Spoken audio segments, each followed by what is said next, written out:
नमस्कार दोस्तों, आज के हमारे इस वीडियो में हम आपके लिए अधिक मास में आने वाली दूसरी कल्याणकारी एकादशी परमा एकादशी की कथा लेकर आए हैं। एक समय भगवान श्री कृष्ण युधिष्ठिर महाराज को सभी एकादशियों के महत्व तथा विधि विधान बता रहे थे।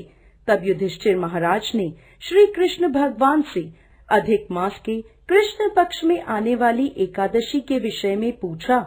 तब भगवान श्री कृष्ण बोले, हे धर्मराज, अधिक मास के कृष्ण पक्ष में आने वाली एकादशी परमा पुरुषोत्तमी या कमला एकादशी कहलाती है। 3 वर्ष में एक बार आने के कारण अधिक मास की एकादशियों का बहुत महत्व है। अब मैं तुम्हें एक कथा सुनाता हूँ, ध्यान पूर्वक सुनो। काम्पिल्य नगरी में सुमेधा नाम का एक अत्यंत धर्मात्मा ब्राह्मण अपनी पत्नी के साथ निवास करता था। ब्राह्मण बहुत धर्मात्मा तथा उसकी पत्नी पतिव्रता स्त्री थी। वो दोनों सदाचारी और धर्म कर्म में विश्वास रखने वाले थे। दोनों पति पत्नी स्वयं भूखे रहकर भी अतिथियों की सेवा पूरे मान से करते थे। धन की कमी के कारण एक दिन ब्राह्मण ने अपनी पत्नी से कहा, हे प्रिय, मैं धन कमाने के लिए परदेश जाना चाहता हूँ। इतने कम धन में हमारा गुजारा नहीं हो पा रहा। मैं परदेश जाकर कुछ धन कमाकर वापस आ जाऊंगा और हम खुशी खुशी अपना जीवन व्यतीत करेंगे। मेरे पीछे से तुम अपना ख्याल रखना। ये सब सुनकर ब्राह्मण की पत्नी बोली, स्वामी, मनुष्य जो कुछ पाता है वो सभी कुछ उसे उसके भाग्य से मिलता है। अवश्य ही पिछले जन्म में हमारे कुछ बुरे कर्म होंगे जिनके फलस्वरूप हमें ये गरीबी मिली है।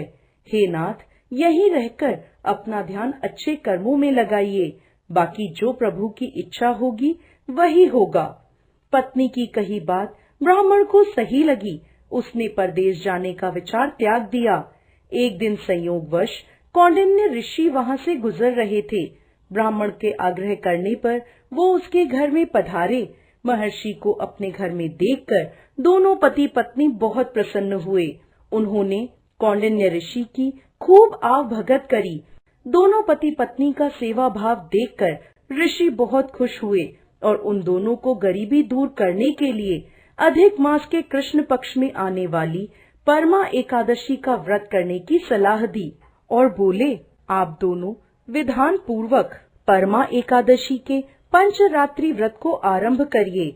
जो मनुष्य 5 दिनों तक निर्जल व्रत करते हैं वो अपने माता पिता और पत्नी सहित स्वर्ग लोक को जाते हैं। जो मनुष्य 5 दिनों तक संध्या को भोजन करते हैं वो स्वर्ग लोक जाते हैं। जो मनुष्य स्नान करके 5 दिनों तक ब्राह्मणों को भोजन कराते हैं वो समस्त संसार को भोजन कराने का फल प्राप्त करते हैं।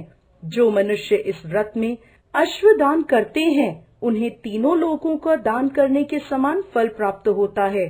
जो मनुष्य इस व्रत में तिल का दान करते हैं, तिल की संख्या के बराबर वर्षों तक वो वैकुंठ लोक में वास करते हैं। जो मनुष्य घी का पात्र दान करते हैं वह सूर्य लोक को जाते हैं। जो मनुष्य 5 दिनों तक ब्रह्मचर्य पूर्वक रहते हैं वो देवांगनाओं के साथ स्वर्ग को जाते हैं।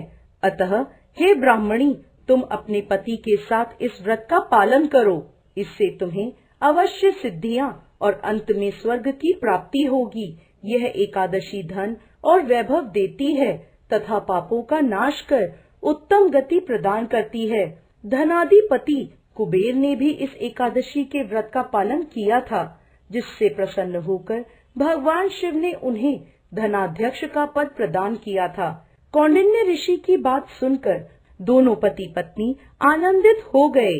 समय आने पर ब्राह्मण विधि पूर्वक इस एकादशी का व्रत किया, जिससे उसकी गरीबी दूर हो गई और पृथ्वी पर कई वर्षों तक सुख पूर्वक जीवन व्यतीत करने के पश्चात वो दोनों श्री भगवान के उत्तम लोक वैकुंठ को प्रस्थान कर गए।